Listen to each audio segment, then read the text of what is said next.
Jai Hind students, welcome in our online classes SRPS Basti. Today we will start the chapter 4, that is chemical bonding and molecular structure. So we will start this chapter with the basics of the chemical bonding. Okay, so first we will understand that what is bond and why it is formed.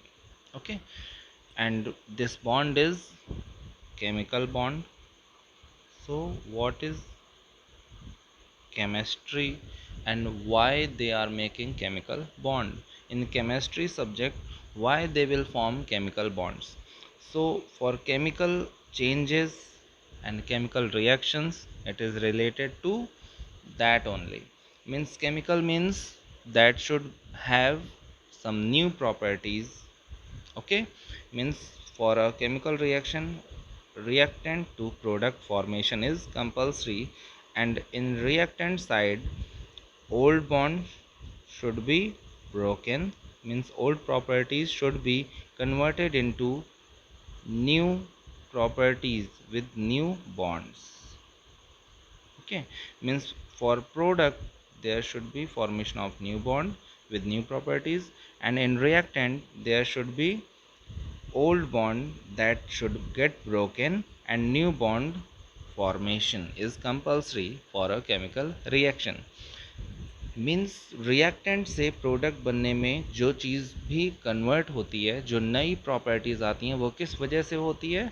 New bond के formation की वजह से। नए bond बनने की वजह से उसमें नई प्रॉपर्टीज़ आ जाती हैं, और पुरानी प्रॉपर्टीज़ जो थी उसमें कुछ चेंजेस होने से नयापन आ जाता है। ओके, ये हो गई बात अब केमिकल रिएक्शन की। अब हम बात करते हैं कि केमिकल बॉन्ड क्या होता है, बॉन्ड फॉर्मेशन कब होता है, और बॉन्ड का रीअरेंजमेंट कब बोलते हैं। ओके, यानी बॉन्ड टूटता है और न्यू बॉन्ड बनने से एटम्स का अरेंजमेंट होता है, रीअरेंजमेंट बोलते हैं इसे। Okay okay, so we will start with that कि रीअरेंजमेंट क्या है। रीअरेंजमेंट में देखिए, जो आप रिएक्टेंट से प्रोडक्ट बनाते हैं उसे हम ऐसे भी लिखते हैं। ओके, इससे बोलते हैं रीअरेंजमेंट, यानी कि एटम्स का जो अरेंजमेंट था वो चेंज हो जाता है, और जब एटम्स का अरेंजमेंट रिएक्टेंट से प्रोडक्ट में चेंज होगा तो वहाँ पर न्यू प्रॉपर्टीज़ डेवलप होती हैं। अब दूसरा कॉन्सेप्ट है इसमें बॉन्डिंग का। बॉन्डिंग क्यों होती है? सबसे पहले आप जानते हैं कि इलेक्ट्रॉन्स के शेयरिंग की वजह से बॉन्ड फॉर्मेशन होता है, और बॉन्ड कई टाइप के होते हैं। तो शेयरिंग से जो बॉन्ड बनते हैं वो कोवेलेंट बॉन्ड होते हैं, और उसके अलावा इलेक्ट्रॉन के ट्रांसफ़र से जो होता है वो आयनिक बॉन्ड होता है। और एक चीज़ है कोवेलेंट बॉन्ड, जिसमें इलेक्ट्रॉन डोनर और इलेक्ट्रॉन एक्सेप्टर स्पीशीज़ का होना कंपल्सरी है। ओके, तो अभी हम इस बात को स्टार्ट करने से पहले बात करेंगे ऑक्टेट रूल की। What is octet rule? सभी जानते हैं कि ऑक्टेट रूल का मतलब है कि किसी भी एलिमेंट में आउटर मोस्ट शेल में अगर 8 इलेक्ट्रॉन्स हों तो वो स्टेबल हो जाता है, that is called octet rule. So hydrogen and helium is exception. Okay students, you have to remember that hydrogen have 1 electron, helium have 2 electron, and both will be satisfied at duplet, यानी duplet form करने के बाद, यानी 2 electron के shell में होने के साथ ही ये स्टेबल हो जाते हैं। हाइड्रोजन 1 इलेक्ट्रॉन और गेन कर ले अगर, तो ये क्या बन जाता है? 2, यानी फर्स्ट शेल में इसके 2 इलेक्ट्रॉन होता है और ये यहीं स्टेबल हो जाता है, यानी डुप्लेट फॉर्मेशन से स्टेबल हो जाता है हाइड्रोजन भी और हीलियम भी। Next is oxygen, nitrogen, sulphur, okay, chlorine, fluorine, ये सारे एग्जाम्पल्स हैं जो 8 इलेक्ट्रॉन्स कंप्लीट करने के बाद ही, यानी अपने आउटर मोस्ट शेल में 8 इलेक्ट्रॉन कंप्लीट करने के बाद ही ये स्टेबल होते हैं। ओके, इनका एग्जाम्पल लेके हम देखते हैं बॉन्ड फॉर्मेशन कैसे होता है, इस बारे में भी हम देखेंगे। ओके, तो सबसे पहले हम अगर बॉन्ड फॉर्मेशन की बात करें हाइड्रोजन में 1 इलेक्ट्रॉन है, दूसरे हाइड्रोजन में भी 1 इलेक्ट्रॉन है। Okay,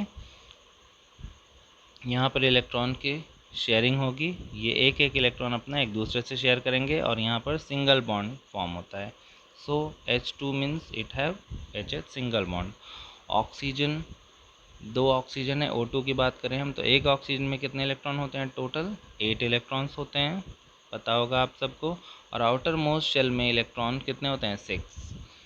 So for another oxygen 1 2 3 4 5 6 and 2 8 electrons, and this one have also 6 and 2 8 electron।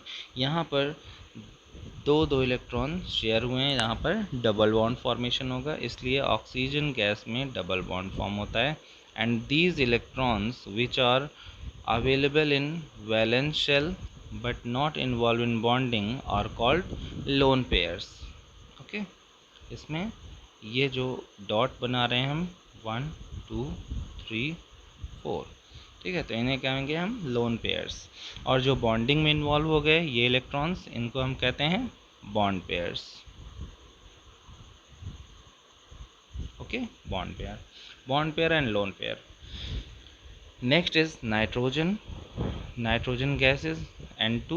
So one nitrogen have total 7 electron and 5 electron in its outermost shell. So 1 2 3 4 5. Another nitrogen have 1 2 3 4 5. Okay, 5 electron its own and 3 electron from this nitrogen, then it will have 8 electron by sharing of electrons. So 5 and 3 electron from another nitrogen, then there is 8 electron, and these 3 electrons are shared, so there is triple bond, that is 3 single bond। okay, इसे हम बोलते हैं triple bond. So this is single bond, this is double bond and it is triple bond, and here also there are lone pairs। okay students, so you have to identify the number of lone pair and bond pairs। another examples means all of them need to completed their octet, यानी 8 electron complete करने पर ये stable हो जाते हैं, but hydrogen यहाँ पर duplet पर ही स्टेबल हो जाता है, याद रखिएगा। नेक्स्ट एग्जाम्पल, कुछ बॉन्डिंग के एग्जाम्पल आपको याद रखने हैं, ये सब इम्पॉर्टेंट हैं, 10th क्लास में भी आपको बताया गया होगा। H2O, okay, H2O means O have total 8 electrons and in outermost shell there are 6 electron, 1 2 3 4 and 5 6, and 2 hydrogen 1 and 1, hydrogen के एक इलेक्ट्रॉन, इस हाइड्रोजन के भी एक इलेक्ट्रॉन, ये एक एक इलेक्ट्रॉन है, एक एक इलेक्ट्रॉन इनसे शेयर कर लेगा और ये हाइड्रोजन डुप्लेट बनाकर स्टेबल हो जाते हैं। ऑक्सीजन में टोटल 6 इलेक्ट्रॉन है आउटर मोस्ट शेल में, और यहाँ से एक इलेक्ट्रॉन इनसे और एक इनसे लेकर टोटल 8 इलेक्ट्रॉन कंप्लीट कर लेगा। So oxygen have one single bond with one hydrogen, another with another hydrogen, okay, single bond, and 1 2 3 4 means one lone pair, another lone pair, so there are two lone pair, two bond pair। तो इसे हम orbital में ऐसे भी दिखा सकते हैं lone pairs को। So water is of bend shape, इसे बेंड शेप बोलते हैं वी, देखिए यहाँ पर ऐसे ये उल्टा वी बन रहा है, ओके, इन्वर्टेड, तो इसे हम बोलते हैं बेंड शेप और वी शेप। इसके बारे में हम आगे डिस्कस करेंगे, इसकी हाइब्रिडाइजेशन क्या होती है, इसका शेप कैसा होता है, अभी आप ऐसे याद रखने के लिए ये लिख सकते हैं, ओके, वाटर है बेंड शेप और V shape. Another example is CH4, carbon have 4 electrons 1 2 3 4 in outermost shell, and total carbon have 6 electron, first shell 2 and another shell have 4। so 4 electron outermost shell में है, इसे complete करने के लिए octet 4 electrons और चाहिए, और हमारे पास 4 हाइड्रोजन है 1 2 3 एंड 4। हाइड्रोजन के इलेक्ट्रॉन्स सिंगल है 1 1 1 एंड 1, ये सब एक एक इलेक्ट्रॉन कार्बन से लेकर डुप्लेट फॉर्म करेंगे और स्टेबल हो जाते हैं। कार्बन के पास अपने 4 इलेक्ट्रॉन और इन चारों हाइड्रोजन से एक एक इलेक्ट्रॉन लेके ये टोटल 8 इलेक्ट्रॉन कंप्लीट करते हैं। सो देयर आर 1 1 1 एंड 1, यानी 4 सिंगल बॉन्ड। तो इस 4 बॉन्ड को हम बोलते हैं टेट्राहेड्रल। ओके, कार्बन के साथ ये 4 हाइड्रोजन सिंगल बॉन्ड फॉर्म करते हैं। इस शेप को हम बोलते हैं tetrahedral. In short we will write TD। Okay, that is tetrahedral in shape. तो इसके बारे में भी हम शेप और इसके हाइब्रिडाइजेशन के बारे में आगे बात करेंगे। अभी हम बात कर रहे थे ऑक्टेट रूल की।